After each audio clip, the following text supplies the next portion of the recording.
Before we dive in, I want to invite you to a few incredible events in September of 2025. And if you're finding this later, grab the replays. So my Divine Direction retreat is happening the week of September 24th. This is where spirit meets strategy. It is pure energetic entrepreneurship, and it includes my Time and Money Masterclass, which is happening live on September 18th, and the replay of the Client Clarity Masterclass. Plus, every retreat I've ever done. That's right. It's my spiritual business bundle, which will help you expand and create your life. Grab the link in the episode description. Now let's get into the show. If you do 5 minutes a day, every day, guess what? In a year or 6 months, you'll be so much further ahead than if you did nothing but think about it and worry about it. Or right? judge yourself for not doing enough. That part. I'm Elysia Skye, and this is the Brilliance Method podcast. Through mindful, motivational, and often hilarious conversations with thought leaders, entrepreneurs, and executives, you'll discover new ways to create your life on purpose.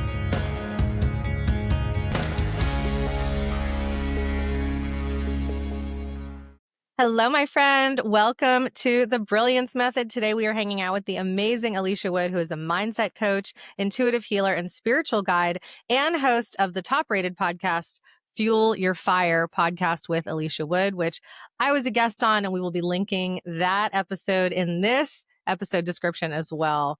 With a passion for empowering people to enjoy their lives more often, Alicia not only helps individuals on a transformative journey of self-discovery, but also assists them in tapping into their intuition, and she does end-of-life coaching. She's helped clients shift from the corporate world to the entrepreneurial world, working with founders and CEOs of multi-million-dollar corporations to strengthen leadership, intuition, and to continue to grow their business. She's also helped people from all different backgrounds harness the power of their intuition for life and career, which we're going to talk about today. And through her podcast, one-on-one sessions, oracle readings, intuitive masterminds, and book club, she inspires personal growth and positive change while helping people embrace their inner wisdom and make soul-informed decisions. Hello, Magic Maker. Welcome to the show. Hello. I'm so excited to be here. Thank you. And what a joy it was to be on your show. And I love this little pod swap collab we're doing. We have so much in common. Absolutely. So much. We just get to geek out on this, which is so fun. It is so much fun. So you're in Canada. I'm in Nashville. And, I've learned, and I'm a fan of your show, your work really evolved from your passion for health and wellness and fitness. So can you take us a little bit through that journey? Because I have a lot of spiritual entrepreneurs listening or watching the show who may have started out in gyms or personal training and whatnot, and they really just want to focus on psychic stuff, yummy stuff. Yeah. Yeah. Well, that was the beginning of, I feel like, the psychic stuff, the yummy stuff. I used to work in television production for years, and then I went on a health journey, and that's where I started kind of being okay, the body. I'm really obsessed with the body, and did that for years. And then I was like, oh, the mind. The mind is actually the thing that ends up helping the body get the transformation. I'm obsessed with the mind. And then I was like, oh, the spirit. So it was mind, body, spirit, but did it in a bit of a different order. But it was interesting to see my journey was to go through it one at a time and really dive in, know as much as I could, keep learning. And now it's really about connecting all the pieces together.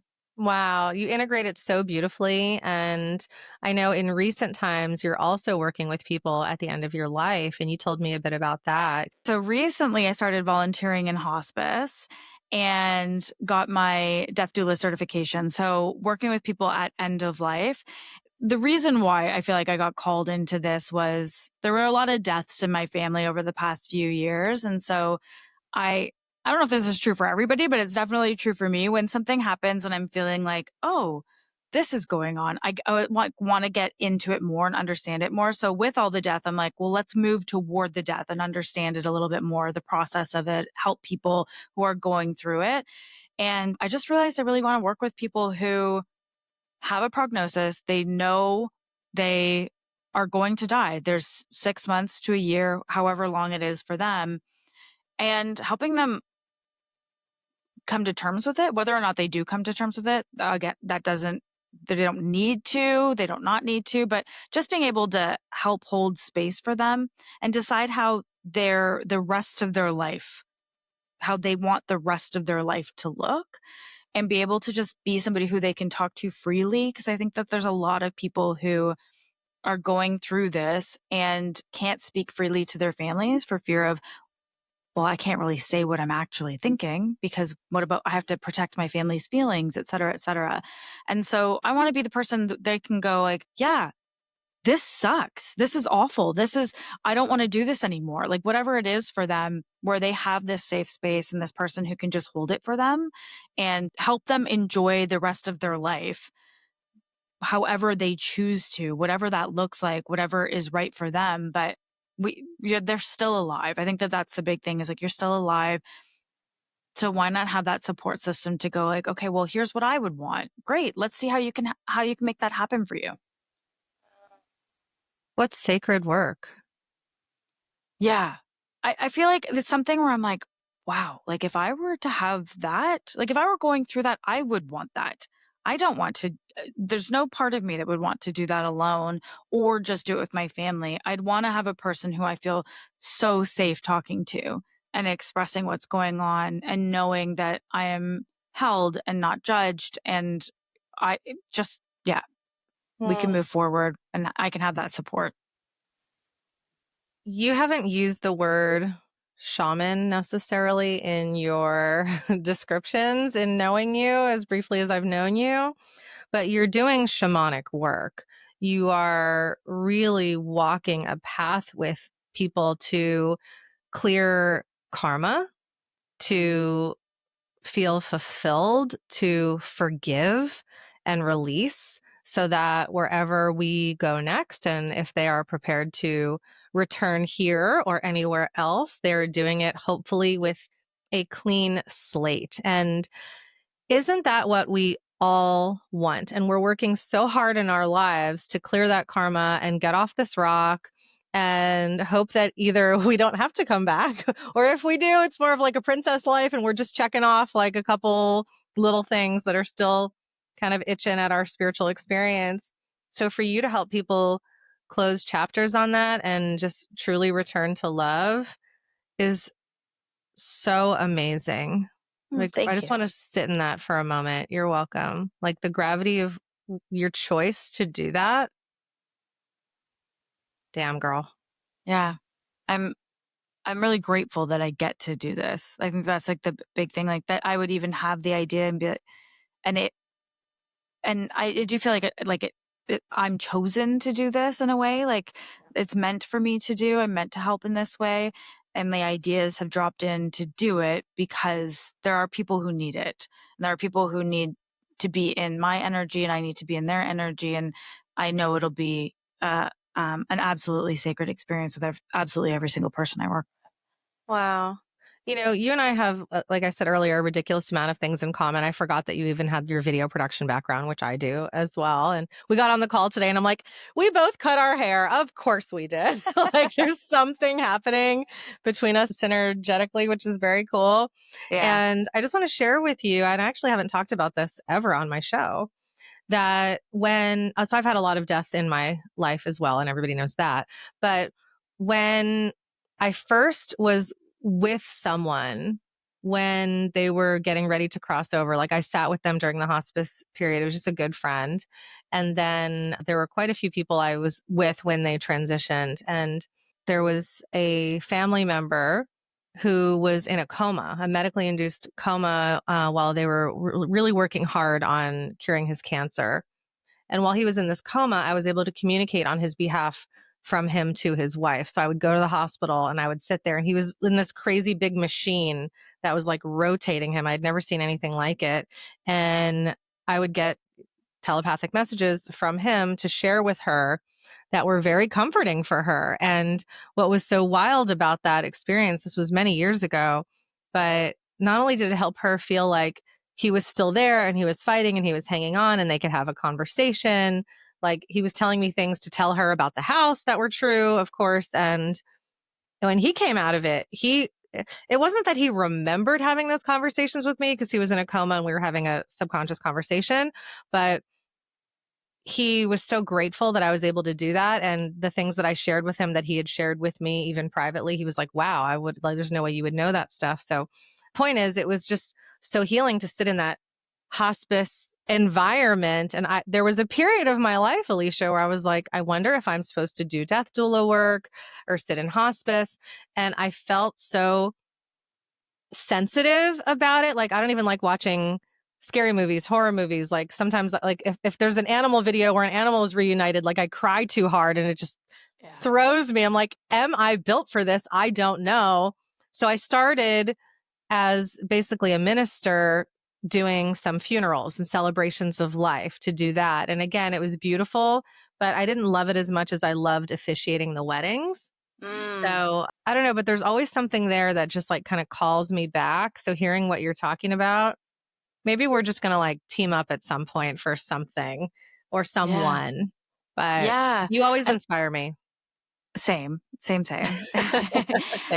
I think it's like really what I've realized through this journey so far, and I know it's still very much unfolding, is I'm just kind of gaining clarity and more clarity as I go. When I started the Death Doula course, I had no idea. Like, I thought it was going to be that I wanted to sit with them as they transitioned. And I started to realize, oh no, that's not my role. That's not what I'm meant to do. That's not my gifting. I can, obviously. And I do help animals transition often and work with animals. It's more about the like living part that's interesting, the living within the dying. And yeah, so, and I know that like, and I feel like for you, when you're saying like, I feel like there's something, it's like, yeah, I think that there's always going to be something that pulls us in that way. And I think that the clients will also come when they're meant to come, and you'll just be like asked to do something you haven't done before. And then you're like, oh, I'm doing this. I guess this is what I'm meant to do right now. This is how I'm meant to help. Ain't that the truth? Yeah. Like that's how spirit, God, universe just shows up to go, hey, you don't think you're ready now, but you are. And we're going to gently shove you off this mountain. Yeah. Yeah. Now's the time. Here you go. That's right. Free fall. Wow. And all of this work and everything that I described when I introduced you is all based on intuition. And I want to talk a little bit about intuition as a practice and what that means to you, because it's really truly how you and I and so many people listening and watching live our lives, and they don't quite recognize it or define it for themselves. And I think that would be helpful. Yeah, absolutely. And even people who are getting into it as well, like getting into intuition, trying to understand it a little bit more. For me, the biggest thing that helped me develop my intuition. So I think I've always been intuitive. I just didn't really recognize it for years and years and years. And it was when I started recognizing it, but recognizing it daily was when it started to really expand for me. So for a long time, I think at least a year, I had a daily, like at least 5-minute practice. And it doesn't have to be any more than that, but just a 5-minute practice of just tapping in and just having that consistency. I have found it to be so helpful for me. And I'm sure a lot of the listeners have a practice in some way. It may not be a daily practice where they're like, I have this dedicated time, but as you're listening, you're probably going like, yeah, the more I tap in, the more I check in, the more I ask, the more I recognize, the more I ask, like what we pay attention to expands. So when we're paying attention to our intuition and giving it space and allowing ourselves to have that practice, I think it's so incredibly valuable, because then I have seen for me, my gifting unfold rapidly, my access unfold rapidly, because I'm coming back to it day after day after day.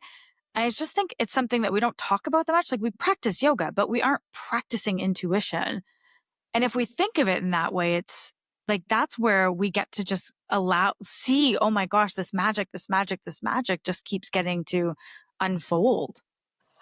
Yeah. So I would love to know what that practice looks like so that people can try it on for themselves. And I'm going to be thinking about this question for myself as well, because I do practice it every day. And I'll just kick it off by saying the best way I practice it is to take action when I feel an intuitive hit, take action upon it, whether it's to do something or to do nothing based on the hit. And also noticing when I don't take action, what happened or didn't happen and how I felt about it. So Yeah, it's more of a mindfulness absolutely. practice connected to it. Oh, absolutely. Absolutely. For me, the practice when it first started, it would be that I would sit down with a journal in the morning and I would uh, ask a question and then see what flowed through me. So I would just ask spirit to write through my hands. Mhm. Um, and like that's just like a very tangible practice. I'd pull cards. So pull a card and then I receive the intuitive message and then I'd go to the book and see like, oh, wow, that was so accurate. And like just be able to like have that validation. I'd write to my dad. So my dad's deceased. So I'd write to my dad and have him write back through me. I had a journal and I still do a journal for intuition where I would just, that was the place I went to record what was going on. And, but it was dedicated to that 5 minutes. And then it started to expand for me outwards where it's like, okay, yeah, absolutely. Like when you get that idea that pops into your mind, run with it right away. But even a practice of like, instead of just going and grabbing your coffee, in the morning because you do it every morning, taking a moment to just ask yourself, what's in my highest good right now? Is it tea? Is it coffee? Is it walking outside? Like just taking that second to check in rather than just flow into your day. But for me, it's been something that I like to do first thing in the morning to just really be like, okay, we're setting the intention for the day. We are going to allow intuition to guide us, to lead us, to have first say. Yeah, what I love about your answer so much is you're keeping it playful, you're keeping it simple. I tend to complicate things and, and I do psychic journaling, I do channeled writing, I do pull cards. As you're saying these things, I'm like, "Ugh, why did I complicate it with like, what is my practice? What is my big thing? Like, how do I tap in? How do I do this?" I'm like, bitch, you do this every day. You start your day channeled writing, pulling cards. I also chant. I chant Buddhist Cool. chants, Tibetan chants, chants that my astrologer's given me just to shift and change certain karma. It's me time. Like, so for those of us who are really into this stuff, which is hopefully everybody listening, what starts off as, okay, Alicia's saying 5 minutes, just give yourself 5 minutes, turns into 20, it turns into 40. Now my mornings are 3 hours. Yeah. Yeah. Yeah. Yeah. And it's like if you're a busy mom or you have to go right to work, it's like, I don't have 3 hours. It's like you don't have to do a giant chunk like I do. I just don't see clients till 11 a.m. That's how I get away with it. Yeah, absolutely. And I think that when you set it, this is like from a mindset perspective as well. When you set it to be like 5 minutes, it just needs to be, I'm just going to sit down for 5 minutes. It's the consistency added up over time, over time, over time that allows us all to keep expanding because there's so many people who are so into this, which is great. And they have this great connection. And also, if they sat down for 5 minutes a day and just had that focus time, it would just consistently expand. And maybe it's 5 minutes with a buddy where you do practice Mm-hmm. in a different way where you're practicing with somebody. I think 5 minutes can be so underrated. That's right. Yeah. That's your next book. Totally, totally. Right? Well, like my community, the Feel Your Intuition community is all about that. Like most of the activities that I have in the community are 5 minute prompts, 10 minute, maybe a 10 minute journey, certain things that you can do in 5 to 10 minutes just to make it as simple as possible so that people can just have that regular routine. And what a blessing for, so many people who are experiencing either ADHD diagnosis right now or being the gifted kids that grew up, the wildly creative ones, like just whether you're taking a 5 minute break or a 10 minute break to be able to go and like activate these different things that you're inviting them to do. What a blessing. And Yeah. also what you said about like, if you just do it 5 minutes a day, it's like, people who have a dream in their heart to write a book or to launch their podcast or to whatever it is. Like I'm creating my Oracle deck. I'm making my own cards right now. I'm like, Yeah. If you do 5 minutes a day, every day, guess what? In a year or 6 months, you'll be so much further ahead than if you did nothing but think about it and worry about it. Yeah. Or Right? judge yourself for like not doing enough. That part. Yeah. It was like, oh, I should have done it for an hour. I should have sat down for an hour today. I didn't do an hour. And it's like, okay. But Yeah, just 5 minutes. It's like trusting yourself to come back to yourself. Because when we get lit up, and I think this might depend also on your whatever your personalities are, Myers-Briggs, human design, astrology, disc.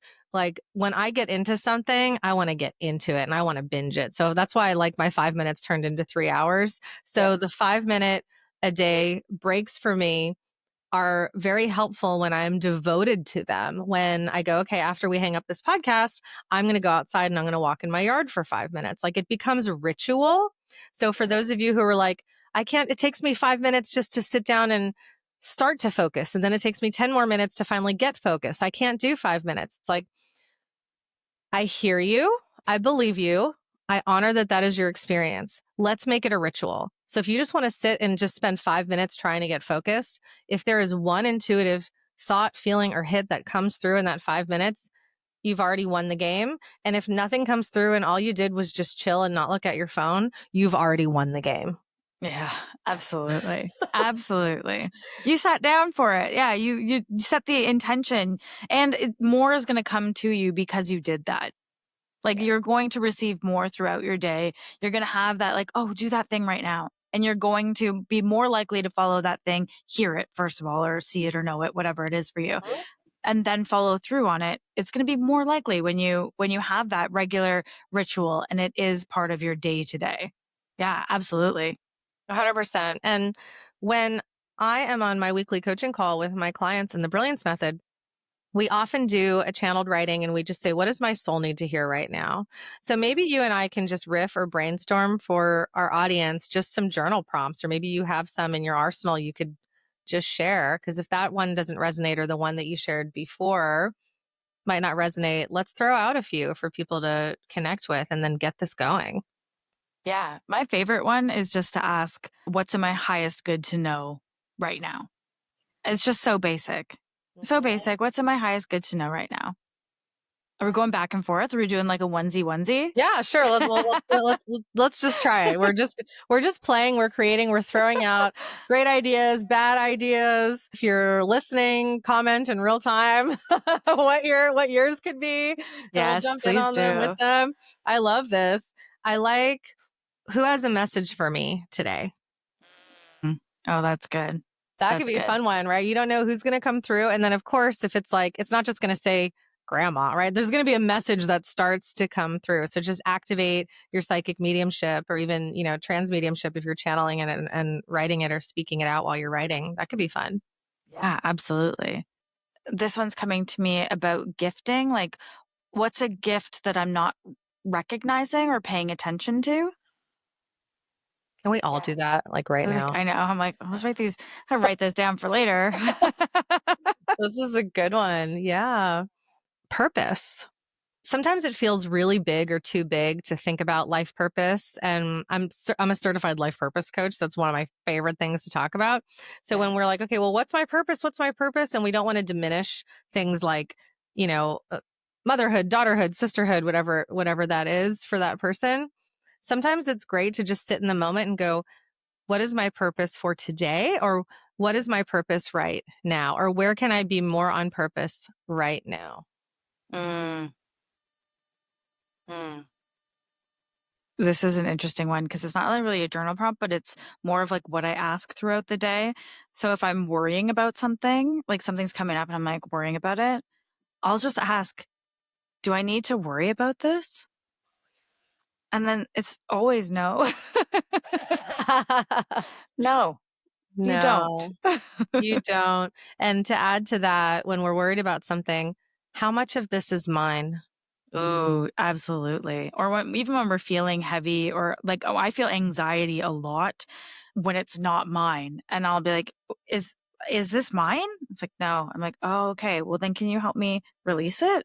Yeah. Okay, let's talk about that. Let's shift gears. How do we release energy that's not ours? Our show will be right back in 30 seconds. And right now, I wanted to share with you that as a lighthouse, I love shining a light on others. And today, I want to spotlight my friend, Lynn Louise Larson. She's the host of the Cosmic Valkyrie podcast, where ancient wisdom meets quantum science to help you align with your highest self. Every week, Lynn shares transmissions that blend energy, identity, and intuition in a way that is clear, powerful, and inspiring. If you're ready to release old patterns and step into your brilliance, go subscribe to the Cosmic Valkyrie podcast and let her guidance support your journey. Different ways, I feel like, is obviously possible. The way that I'm often doing is just saying, hey, can you take this from me? Can you transmute it? And so often I'll just kind of pass it off. And then I feel it just kind of being taken by another energy that is going to transmute it. Another way is in the shower. I'm often like, I'm releasing any energy that's no longer serving me and just releasing everything, just letting the water take it off of me. And then other times, a way that I've been doing it recently is like if I'm experiencing shame has been a big one that's been coming up recently. It's been part of something that I'm obviously meant to clear shame, but I'm also meant to be helping more people clear shame. And so I've been healing that. And in that, it's been going into memories and going, okay, well, what's the memory? So the other day there's a specific situation. I have this situation replay in my head. And I know you're listening going, yeah, I've got situations that replay in my head too. This is from 20 years ago. And so I know I'm not alone in this. And this is such a silly thing that happened. I had made dinner for my cousins one night and I'd made a stir fry with just soy sauce was the seasoning for it. And I was so proud of myself. I was like, look, like I was like 20. I'm like, look, like this is I made this stir fry. Like all you have to do is soy sauce. That's it. That's it. And they judged me for it. They were just like, soy sauce, like only soy sauce. Like that's so much sodium. That's so like all these things I hadn't thought about. And I was like, oh, and so that memory replays in my head so much. So I went into the memory and I was like, okay, well, let's go into the memory and see what needs to be healed. So I went into the memory and I was passing them the stir fry and they transformed into my dad. And my dad was pointing at me and I was getting smaller and smaller and smaller and smaller in the image. And I was like, oh my gosh. And so I had this recognition in that moment of, oh, this is shame. Like I like let him down is like, this is my own mind. Like, let's be very clear. This is not an actual memory of my dad. This is like, but it's the perception of obviously a certain situation. And so when I passed that food off to them when I was that age, I felt like you aren't doing well enough. Like you screwed up. And I think that the biggest voice of that I guess landed with me was my dad when I was younger. So it was healing that of like this fear of I'm not good enough. I'm not. And so the shame was coming in. And for 20 years, I didn't recognize that it was shame that was the thing. So going into it, I was able to see it and then ask for support in clearing it and have like had a conversation with my dad about it. Like it ended up being a much bigger healing experience for me. But going into the memory, we can allow ourselves to, this is something, obviously if it's a really traumatic memory, etc., make sure you're working with somebody. Yeah. But if it's something like for me, this was what seemed so surface to me that it ended up being so much deeper. And I'm able to talk about it freely now and talk about even the imagery that came through where I probably would have judged myself for all of that a week and a half ago. And now it's like fully cleared because I allowed myself to face it. And the more I talk it out loud, the more I'm just letting it go. Thank you for sharing that here. And Yeah. one of my friends, her name is Ingrid H. Turner. She's amazing. You would love to have her on your show too. She's like human design, psychic medium. We've been talking about shame a lot recently. So it's no accident that you've brought this up and you just had this experience and you're sharing it with us today. And she said shame does not like to be looked at. And when you look at it, it actually goes away really fast. It doesn't hide to go like resurface again later. It dissolves, it disintegrates really fast when you actually look at it. And the years, the decades we spend feeling it. And then when we feel it, what do? We don't want to look at it because we feel shame around it. It's a different feeling than guilt or embarrassment. So when you actually sit with it, even just for a few minutes and just look at it, it has no choice but to be seen. And then it dissolves. And then, like you did so remarkably, you said, no, I'm going to keep looking at you and I'm going to have conversations to bring in this healing experience. So that's really remarkable. And you're encouraging everyone right now, and myself included, to just spend a few minutes to look at it and be loving with it and yourself and watch it disappear. And I'm excited to see how you show up like so powerfully, even more so now, Alicia. Holy shit, I can't even imagine to It's go, helped a yeah, ton. yeah, I'm Yeah. like, you're great. And what you create is great. And now you get to show up unapologetically. And I spent a lot of my 20s just making frozen broccoli and adding soy sauce to it. And I thought that was a gourmet meal. And you know what? I would still eat that. It's fine. Yeah, yeah, same. Same. And Totally. it's like recognize them, but it's okay. Like it's okay. Yeah, absolutely. And I feel like it also healed my relationship with my dad more. Like, and I'm consistently moving through that. He's in spirit. And so like being able to heal that now, like we do have a closer relationship now than we did when he was alive, but there's still things that like come up. And so in this, I'm like, oh, there's still like, there's deeper work, there's deeper work, there's deeper work of forgiveness. And again, not necessarily because of anything he actually did, but more my interpretation of situations when I was young. Well, that's the ticket right there, forgiveness. Yeah, absolutely. That's how we get off this rock. Yeah. From toddler age or even a little bit younger up until about 9-ish, 9, 10, that's where we really anchor into these core memories that shape our trauma responses, our fear responses, our programming. So when we look back at, oh, why is this so upsetting to me? There might be a core memory that occurred at 5 years old, 7 years old, or something that created this loss of innocence for you, or this distinguishing shift in your being of your identity, either crumbling or strengthening. And we tend to go back to that, even in our adulthood, 30s, 40s, 50s, 60s, 70s, all the way up. My grandmother died in her early 90s, and there were still parts of her that I could see were just this little girl crying out for love and attention. And until that is healed, we will respond as adults in a way like a child would and have this internal tantrum, even if we're not showing it on the outside. And it can be healed through working with people like yourself and taking a peek, being brave enough to take a peek at your shit. Yeah, absolutely. And I think that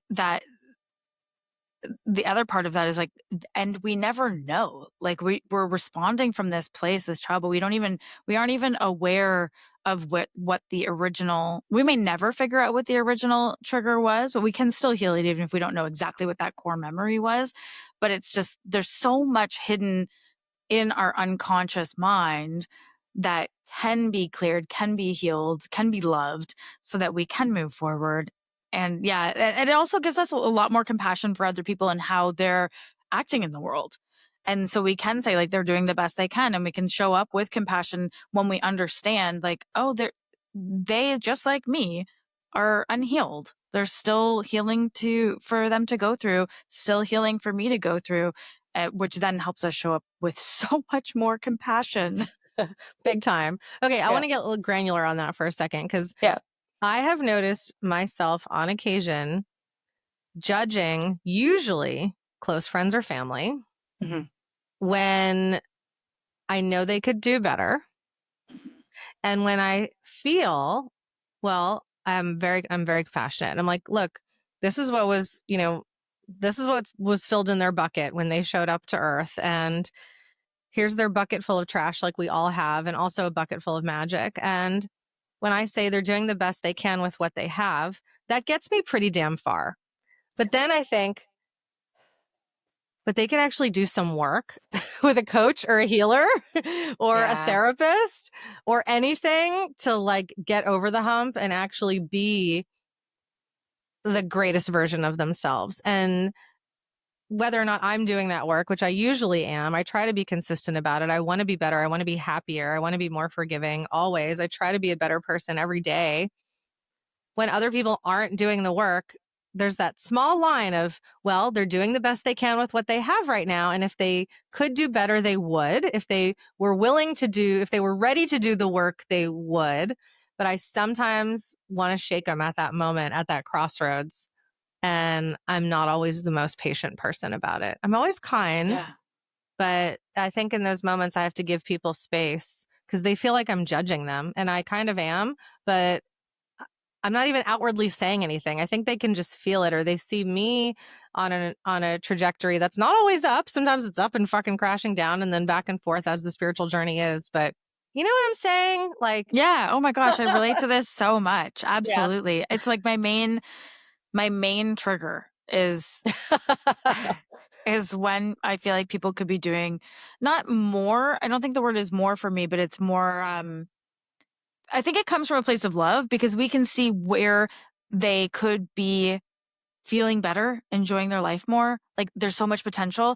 And we're like, there's so much for you. Like you could feel better. This could be easier. You're choosing to make this hard. What, like, so I think that that's it for me.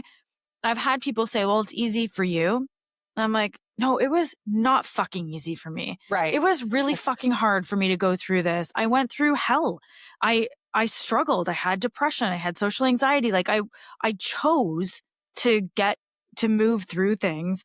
And so, yeah, it's a trigger for me too. But at the same time, it does help me find that compassion because I'm like, well, if somebody was like, this can be easier for you, I'd be like, I would have given them the finger and been like, cool, easy for you to say. Like I would have done the exact same thing if this was 15 years ago. I wouldn't have been able to understand that things could be different. It just would have seemed so out of the realm of possibility for me. And it would have seemed like available to somebody else and not me. And if they had kept pushing me, I would have just kept pushing it away. I needed to find it at my own time. And so I have to consistently remind myself of that for other people of like, this is their path. This is their journey on earth. This may not be the lifetime that they're meant to heal this stuff.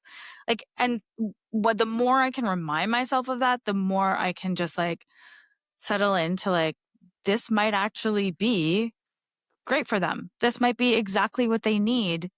So then I can go, this kind of helps me too. As I'm like, who the hell am I to think that I know what's better for them? Like, I don't know. I don't know what's better for them. And so when I do that a little bit, it does help to like kind of shake away like the grip on it because I can catch myself going down that path too. Yeah. Absolutely. Thank you for sharing that. And yeah, I have a friend who I got so frustrated with a few months ago. And then I looked at his Vedic astrology and I was like, okay, like I'm in my Rahu period. Do you follow Vedic astrology? I don't know. Okay. It's kind of like, or do you follow traditional astrology? Not really. Okay, no problem. So in Vedic astrology, when you're in your Rahu period, it can often be it's definitely an adventure. I don't want to say it's like a bad time or a challenging time, but it is a time in your life where you're going to learn more about yourself and hopefully bust through karma and like in a big, big way. And so I'm in my Rahu period. I've been in it for a while. I'm going to be in it for probably another 10 years.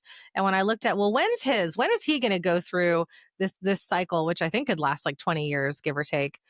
He's not going to go through it till he's about 60 and we're in our early 40s. So I'm like, oh, just like what you just said, everyone gets there in their own time. And that doesn't mean he's not going to learn these lessons and wake up before some astrological predetermined period.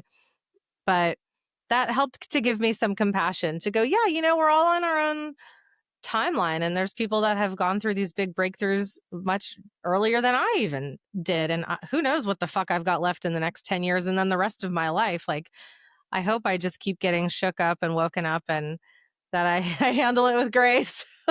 Yeah. Yeah. Yeah. Mm-hmm. Yeah. And I think that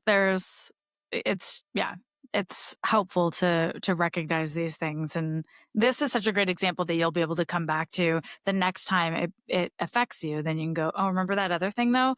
I recognized it then. I can recognize it now. Yeah. The greatest teachers for us are truly our spouses, our partners, our best friends, because those are the people that we've chosen to do our life with.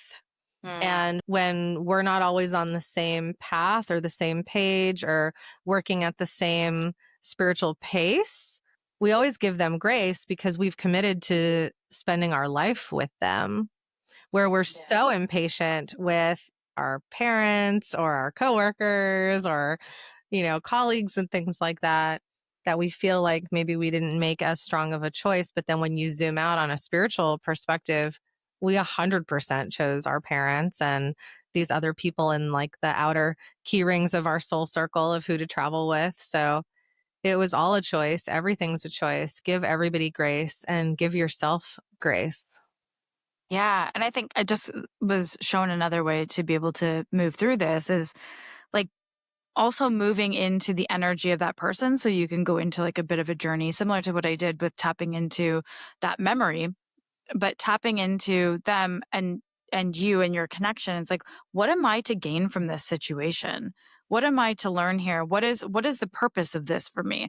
Because there's something more to it than just what we're seeing at the surface. So why not tap into that energy a little bit more clearly and ask, like, why? Where's this? What's going on here? What can I learn? What am I supposed to do anything about this? And it's almost, I always find when I get like a very clear answer of like, is this for me to help with? And it's like, no. And it's like, okay, cool. I can easily drop it as soon as I get that no. Like, no, it's not for you. Okay, great. It's almost like permission because I feel like it's like my responsibility. I'm the person who's supposed to help them. And I think that can also be like an egoic thing.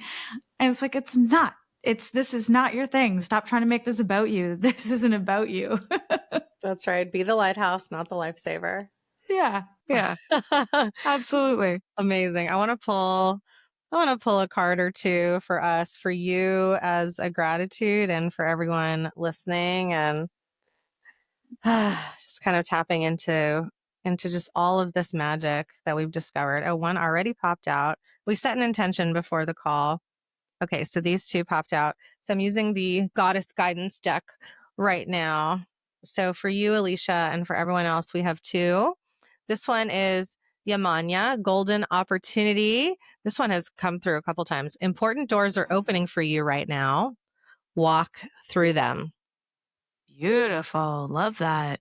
Okay, so here is this gorgeous mermaid with these dolphins behind her. So that's sending an intuitive message as well. And she's unapologetically just stunning, tits out, belly button, hands in her hair. Like, I am ready to receive. She is in full on receiving mode. And this giant wave behind her does not frighten her. In fact, it supports her and lifts her up. So there's an opportunity for you right now, Alicia, as well. It feels like a partnership, an invitation, something really financially yummy that's going to just boop, like just boost you up and move you forward. I see it almost looks like a conveyor belt or a factory. You're just like being like lifted up and then just like moving forward really quickly. So this is just about you receiving this opportunity. And for everyone listening, tune in and ask yourself, where can I receive right now? What's an opportunity that I can be open to right now? Are there opportunities I'm not seeing right now? Right? Because sometimes we get text messages, emails, LinkedIn messages. We don't notice them. And I think about that old parable of the person who's drowning and they're like, God, please save me, please save me. And God sends a person in a lifeboat and they're like, no, I want God to like lift me out of the ocean and save me. And then God sends a helicopter and it's like, no, like I'm waiting for God to save me. Right. And then like eventually the person drowns, they get to heaven, like, why didn't you save me? And God's like, dude, I sent you so much help, right? So sometimes we miss those opportunities. I don't feel like you're missing them. I feel like they're in your peripheral and now you're in receiving mode, Alicia. Does that resonate? Yeah, absolutely. Beautiful. And just as you're picking up that card too, and I can see it still, there's a golden butterfly flying around a tree outside. And I was like, oh, this very much is in alignment. I don't often see golden butterflies in my backyard. So just beautiful. Okay. I like that. Okay. And then, I mean, it doesn't get much better than this. Second card is Mary Magdalene, unconditional love. Look at the peace, right? What is that? It's just peace in her face as she's holding this candle. Love yourself others, and every situation, no matter what the outward appearances may be. Is that not what we were just talking about? Absolutely. Absolutely. She's like, Mary's looking at you like, stop being a judgy bitch, y'all. She Love didn't that. even Yeah. have it. Just love them. Pour love into them. Yeah. Pour love into yourself. Allow the love to pour into you. Yeah. Allow yourself to be held. Like visualize yourself as an infant and just hold yourself and love yourself and make yourself laugh and giggle at yourself and let yourself rest and nourish yourself. And let that be just as normal and natural as anything else you do, that it not be this special thing or this self-care day or and all that's great, but like integration in every day and every hour of what's the best way I can take care of myself right now to just be even more loving. Love it. Yeah. Yeah. Thank you. I'm so You're grateful. Yeah. welcome. Thank you for that. Oh my gosh. And then, okay, the third card that popped out, prosperity. Love it. You've More got money golden energy right now. The universe is pouring its abundance out to you. Be open to receiving. That's crazy. I shuffled this deck and those are still coming out. Her name comes from abundance. Asking for help is a sign of strength, not weakness. Abundisha. Beautiful. Abundisha. Abundisha. Beautiful. That's you. Do you feel it? You feel all this Thank money you. coming in? You feel this gold coming in? I do. Yeah. I've been feeling this energy. I'm like, oh, things are shifting. And so, yes, this feels in alignment. So thank you. You're welcome. It's very unusual to get two cards connected to abundance and opportunity. And then, of course, the through line is love, which is the work that you do. So keep doing the work that you're doing and the abundance will follow. And, you know, that's true for everybody. It really, really is. We tend to think, oh, it's just a hobby or I got to have my day job and, you know, just do this for fun or do this on the side. And that's all fine and dandy for a while. But then, like you said earlier, you just start doing it and then someone's going to ask you to do something that you didn't know you could do yet or that you didn't know you were ready for yet and you just do it and then your whole life changes. Yeah, absolutely. Absolutely. Oh, What a thank joy. you. You're Yeah. welcome. My pleasure. So many golden nuggets of wisdom on this episode today. We talked a lot about intuition and you have a school community called Fuel Your Intuition. Can you tell us about that? Yeah. So I mentioned it a bit earlier. It's where I really have like the place for you to find all the practices. So there's short videos. People can tap into their intuition daily. I record a bunch of journeys. We have a monthly call. I have one later today, which I'm so excited about. We're going to meet a guide. And so it's a community where you're surrounded by other intuitives and then you're able to have all these resources to help you just tap in consistently so you can start to really see your gifting expand more and more and more. It's a really cool community. Wow. It sounds like just a intuition playground. Yes. Oh my gosh. I feel like that's exactly what it is. That's exactly it. We just get to play and hang out with each other and practice with each other. And yeah, it's fun. Amazing. I hope everybody jumps in. The links will be in the show notes as well as your Instagram, your TikTok. And I wanted to also mention when I invite friends to the show, I always ask them, what charity may I donate to in their name for taking the time to share their insight with my audience? And you chose Campfire Circle. So can you tell us about that, please? So Campfire Circle, it's actually interesting because you probably resonate with this a lot. Sometimes you choose things and things land in your life and you feel really connected to things at certain points in your life and it makes more and more and more sense as you move along. So Campfire Circle supports children who have cancer and their families and bereaved families as well. And so it allows kids to go to camp and be with other kids who have cancer to not feel alone in what they're going through and be able to have this friendship circle essentially where you're just able to connect with each other. And originally I had jumped into donating to, because I donate to them regularly, jumped into donating because I was running an adult summer camp and it felt really in connection. And I just wanted children who were dying to have fun and be able to play and be able to go to camp.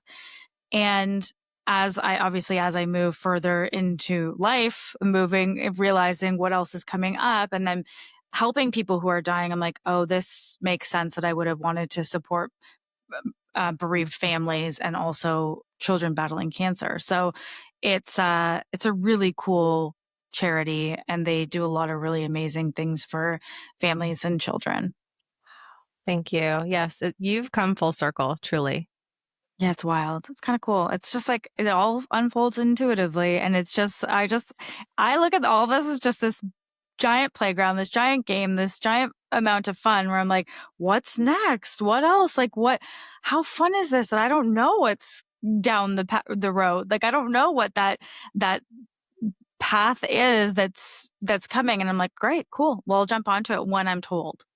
That's right. When you feel guided. Thank you for trusting yourself, because it's gotten you this far. It's gotten you here. You've helped so many people, and it's been such a joy to have you on this show today. And I hope you'll come back. We have so much more to talk about. Yeah, thank you so much. This has been absolutely amazing. I love chatting with you. Yeah, I appreciate you so much. My pleasure, love. Thank you. We'll talk to you soon. Bye. The only way I'll know if you're loving the show is if you leave a comment, 5 stars, and subscribe. Be sure to connect with me at patreon.com/The Brilliance Method for access to additional content and to work with me every month in our spiritual think tank.